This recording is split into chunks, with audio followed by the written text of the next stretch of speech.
નમસ્કાર, weather analysis સાથે હું છું પાયલ અને ગુજરાતમાં હવે ધીરે ધીરે જે વરસાદ છૂટો છવાયો પડતો હતો એની તીવ્રતા પણ ઓછી થઈ રહી છે। બંગાળની ખાડીમાં અને અરબી સમુદ્રમાં થોડી હલચલ થઈ રહી છે।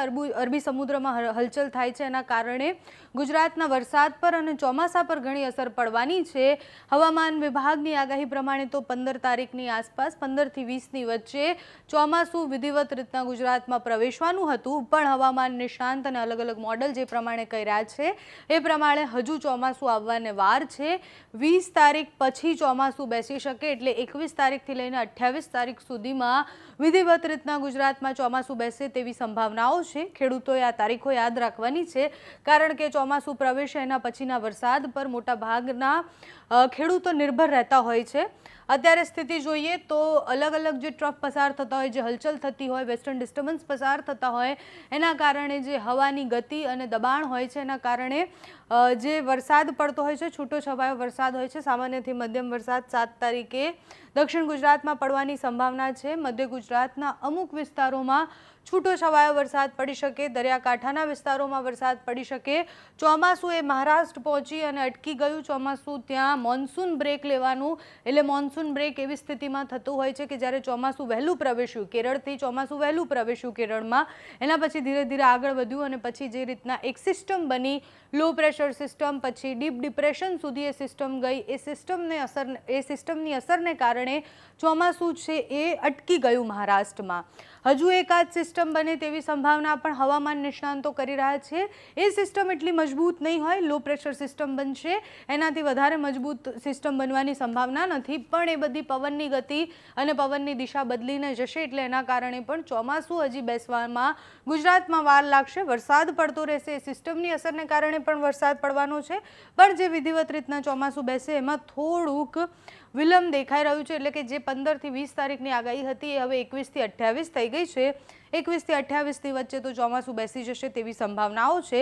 8 તારીખે દક્ષિણ ગુજરાતના ભાગોમાં છૂટો છવાયો વરસાદ પડી શકે। દરિયાકાંઠાનો જે પટ્ટો છે, એટલે આ બાજુ પોરબંદરથી લઈ અને ભાવનગરના દરિયાકાંઠાનો જે પટ્ટો છે ત્યાં સામાન્યથી મધ્યમ વરસાદ પડી શકે છે। રાજકોટ અને મોરબીવાળો જે પટ્ટો છે, અમુક ગામડાઓમાં છૂટો છવાયો વરસાદ પડી શકે તેવી સંભાવના છે।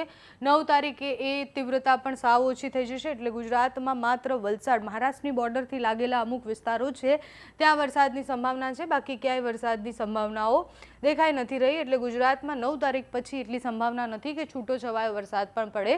ગરમી અને ઉકળાટ થવાની સંભાવનાઓ વધારે છે, એટલે ગરમી વધારે પડી શકે તેવી સંભાવના દેખાય છે। ચોમાસા પહેલાં જે 1 અઠવાડિયું 2 અઠવાડિયું હોય કે જેમાં ખૂબ વધારે આપણને ગરમીનો પણ અનુભવ થતો હોય છે, બફારો જે લાગતો હોય છે, એ સ્થિતિ થવાની સંભાવનાઓ અત્યારે દેખાઈ રહી છે।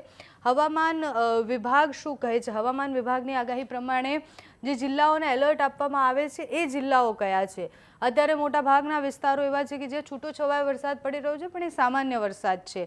જૂનાગઢ, ગીર સોમનાથ, રાજકોટ, અમરેલી, ભાવનગર અને બોટાદમાં સામાન્યથી મધ્યમ વરસાદ પડવાનો છે। પંચમહાલ, દાહોદ, વડોદરા, છોટાઉદેપુર, ભરૂચ, નર્મદા, સુરત, તાપી, નવસારી, ડાંગ, વલસાડ, દમણ, દાદરા, નગર હવેલીમાં પણ છૂટો છવાયો વરસાદ પડવાનો છે। 9 તારીખે અમરેલી અને ભાવનગર, જે તીવ્રતાની આપણે વાત કરી એ ઓછી થઈ જશે। 9 તારીખે પણ એ સ્થિતિ, એટલે તીવ્રતા સાવ ઓછી થઈ જશે। 7 અને 8 તારીખે સિચ્યુએશન સેમ રહેશે, એટલે દક્ષિણ ગુજરાતના ભાગોમાં અને દરિયાકાંઠાના વિસ્તારોમાં સામાન્યથી મધ્યમ વરસાદ પડશે।